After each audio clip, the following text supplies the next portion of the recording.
Do you ever find yourself wanting to play Football Manager, but then end up staring at the Nations screen for a few hours? Yep, me too. And that's why in this video, I'm giving you 10 fun teams to manage in Football Manager 2023. At number 10, we're heading to Belgium. It's Anderlecht. When I think of Belgian football, Anderlecht are the first team that come to mind, probably because during the years I was growing up, they were fairly dominant. They're the most successful Belgian team with 5 European trophies and 34 domestic league titles. However, Belgian football is on the rise with teams such as Genk and historic rivals Club Bruges getting better and winning titles, meaning Anderlecht haven't won the league in the last 5 years. They also haven't been in the Champions League since the 2017-18 season, and this year they'll be competing in the Europa Conference League. This is a team that's had plenty of talented players such as Vincent Kompany, Romelu Lukaku and Yuri Tielemans. The best talent permanently at the club at the moment is Jari Verscharen. It'll be tough to keep hold of him, but he's someone you could potentially build a team around for the next few years. You'll also have some decisions to make regarding your strikers. Fabio Silva is currently on loan from Wolves with no option to buy. However, Sebastian Esposito is currently on loan from Inter Milan with an option to buy. You could get him permanently for as little as £7 million. As well as Verscharen, there's nothing stopping you bringing through the next wave of talent from the academy using their excellent youth facilities, junior coaching and exceptional youth recruitment.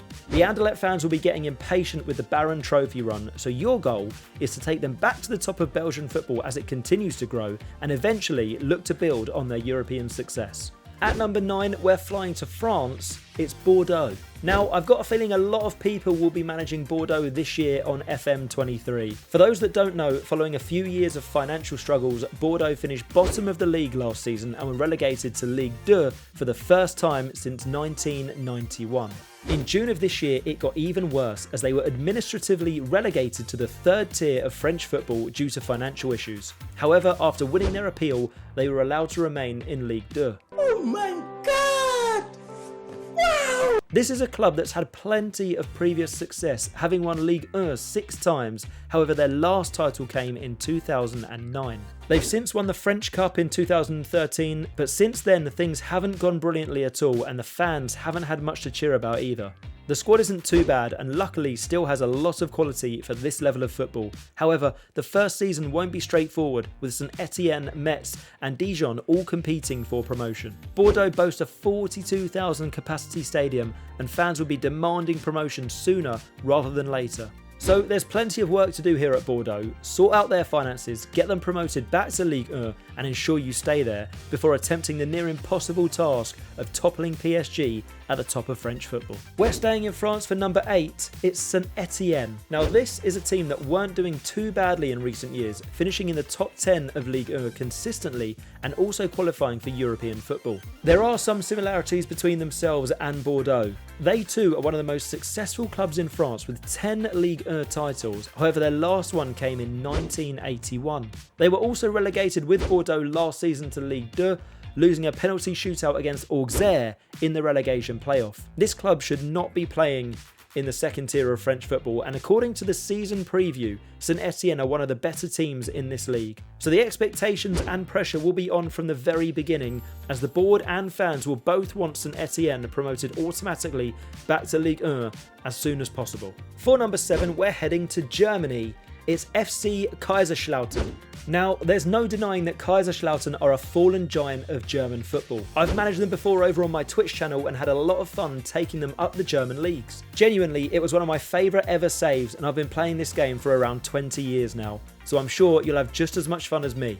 After 4 seasons in the 3 Liga, last season they were promoted to the Bundesliga 2. However, the work to restore them to the top of German football is far from finished. The former Bundesliga champions haven't won the Bundesliga since 1998 and haven't been in the top flight of German football since 2012. This is a club with a lot of history that shouldn't have been out of the Bundesliga for as long as they were, so a return is long overdue. The Bundesliga 2 is difficult to get out of, and there's lots of good teams here who will be much better positioned for promotion in the first season. And according to the season preview, you're not favoured to go up at the first time of asking. Oh, you also play in a stadium with a 50,000 capacity, so there's plenty of supporters for you to impress. This could still be quite a journey to rebuild this team and eventually challenge the dominant Bayern Munich for the Bundesliga title. Speaking of fallen giants, number 6 brings us to Spain. It's Deportivo La Coruña. Again, Deportivo are a team that I've had a very successful save with on Twitch, and I can promise you, you'll have a lot of fun managing this team. It's been a tough few years for Depor, who've had a real fall from grace. One of Spain's most well-known clubs were relegated from La Liga in 2018, and then again from the Segunda Division in 2020, meaning they were playing in the Spanish third tier for the first time in 39 years. Despite coming close in recent seasons, they still haven't managed to get themselves out of the third tier. Therefore, you're starting in a perfect position to make this your first achievement and begin the rebuild. It's been a long time since they had some real success, with their last La Liga title coming in 2000 and their last Copa del Rey coming in 2002. The squad doesn't have too many recognisable names, however they still have a fairly good reputation and decent facilities, so signing players and bringing your own through the academy shouldn't be too difficult. This club are begging for someone to take them back to being one of the best teams in Spain. I've been able to make this happen. Can you do the same? It's time for the bonus team, and we are staying in Spain. It's CF Intercity. They also find themselves in the third tier of Spanish football. However, their story is very different to Depor's. They were only founded in 2017 and have enjoyed their last 5 seasons with multiple promotions and a Copa del Rey appearance against La Liga's Athletic Bilbao. They have very few legends, icons or favoured personnel, so you're basically starting with a clean slate to build your own history with this club and make your own mark on Spanish football. The club's reputation is quite low, with adequate facilities across the board, so you've got plenty of room for improvement there. And they've only got a 4,000 capacity stadium, so I'd expect a new one to be built as you take them up the Spanish leagues. For a club that's just 5 years old, how quickly can you get them to La Liga, and how quickly can you start building out their trophy cabinet with domestic and European titles? Number 5 brings us to Greece. It's Aris. Now, some people might know that Aris are currently managed by Alan Pardew. Look at him dance, what a guy. And they've been on quite the journey in the past 10 years. In 2014, they were relegated to the Greek Super League 2, however due to financial problems they were then relegated further to the third tier of Greek football. Now, there was a lot of fan unrest due to this, and Aris spent 2 seasons at this level until they were promoted back to the Greek Super League 2 in 2016, and promoted back to the Greek Super League 1 in 2018. Aris have rivalries with PAOK, Olympiakos, AEK Athens and Panathinaikos, and between these 4 clubs, they've dominated Greek football for the past 30 years. In fact, no team other than these 4 have won the league since Larissa in 1988. Those 4 clubs are also above Aris in the season preview, so being able to beat all of these to the title and then continue to win it season after season won't be an easy challenge.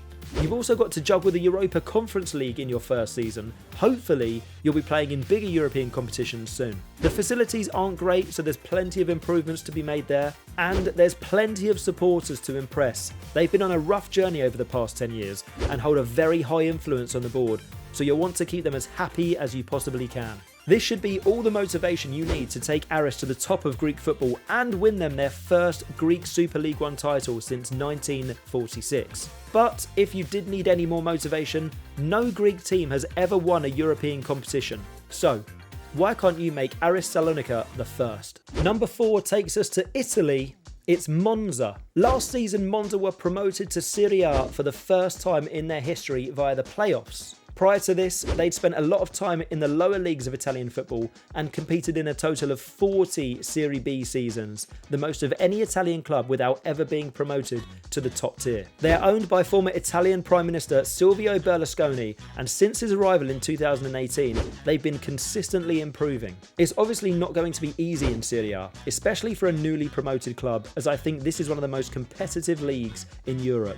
The season preview reflects this, however you are tipped to survive relegation. This summer they spent around 10 million to strengthen the squad, however they do have a lot, and I mean a lot of players on loan, which is a squad depth issue you're going to have to address next summer.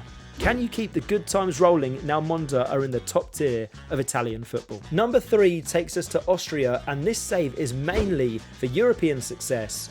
It's Red Bull Salzburg. Salzburg have absolutely dominated Austrian football recently, winning the Austrian Premier League and the Austrian Cup on multiple occasions. Domestically, they're absolutely fine, the absolute best, and I'd fully expect you to keep that run going. However, what can you do with them in Europe? You'll be entering the Champions League at the group stage this season, and winning it is unlikely, but you could either look to cause a few upsets along the way, or potentially be knocked out and drop into the Europa League, which you'll probably have a better chance of winning. You've got one season left of possibly FM22's best performing wonderkid, Benjamin Sesko, before he leaves to join Red Bull Leipzig. This summer they also lost Karim Adeyemi to Dortmund, Brendan Aronson to Leeds and Mo Kamara to Monaco. Seeing some of their best players leave has become a bit of the norm for Salzburg fans in recent years. The likes of Naby Keita, Sadio Mane and Erling Haaland, among others, have all been and gone. They do, however, boast the best facilities in Austrian football, with superb training and youth facilities, excellent academy coaching and exceptional youth recruitment. So you'll be bringing through some of the best talent in Austria season after season. The question is, can you keep hold of your better players and those that come through the academy to build a team capable of challenging for European glory? Our penultimate team at number 2 takes us to Denmark. It's FC Nordsjælland. The Tigers were founded in 2003, forming out of the original club, Farum Bold Club, and experienced their best spell of success around 10 years ago, winning the 3F Superliga and 2 Sydbank Pokalands. In December 2015, the Right to Dream Academy acquired FC Nordsjælland, and there's been an increased emphasis on youth ever since from both the board and the supporters. The first team squad is one of the youngest in Europe. The excellent youth facilities, junior coaching and youth recruitment does mean FC Nordsjælland are one of Denmark's leading clubs in terms of youth development. However, holding on to your youngsters is going to be tough, especially the likes of Wonderkid, Andreas Scheldrup. You're also affiliated with Manchester City with the agreement of loaning players in. FC Copenhagen look to be your strongest challengers in the league, but without any European football in the first season, you and this young squad could definitely put together a credible title challenge. The league has had 3 different winners in the last 3 seasons, FC Midtjylland, Brøndby and FC Copenhagen. So building a squad capable of dominating in Denmark and holding off these challengers, as well as making some noise in Europe, will be a very fun but very tough ask. And finally, at number 1, we're heading to England to finish with the oldest professional football club in the world. It's Notts County. Now, there might be some bias here as Notts County are who I'm going to be doing my long-term save with over on Twitch, so why don't you all come over and experience it with me? They've been playing in the Vanarama National League since 2019 when they were relegated from the Football League for the first time in their history. And despite 3 consecutive playoff finishes, they haven't managed to get themselves promoted back into the Football League. You've obviously got a big rivalry with Nottingham Forest, who have had more success and are currently playing in the Premier League, so you've got a long way to go to catch up to them. You've also got a positive relationship with Juventus due to the Italians deriving the famous black and white striped kits from Notts County. A meeting with them further down the line in the Champions League is a story waiting to be told. In terms of trophies, they haven't won many, the most notable being the FA Cup, which they won all the way back in 1894. The facilities are all very average, so there's plenty of improvements to be made there, and they've been playing at Meadow Lane since 1910. Surely there's a new stadium coming soon. So, taking Notts County to the top of English football is my last suggestion for a fun team to manage on FM23. Of course, let me know in the comments if you do go for any of these options. And if you don't, let me know who else it is that you're going to be starting your Football Manager 2023 journey with.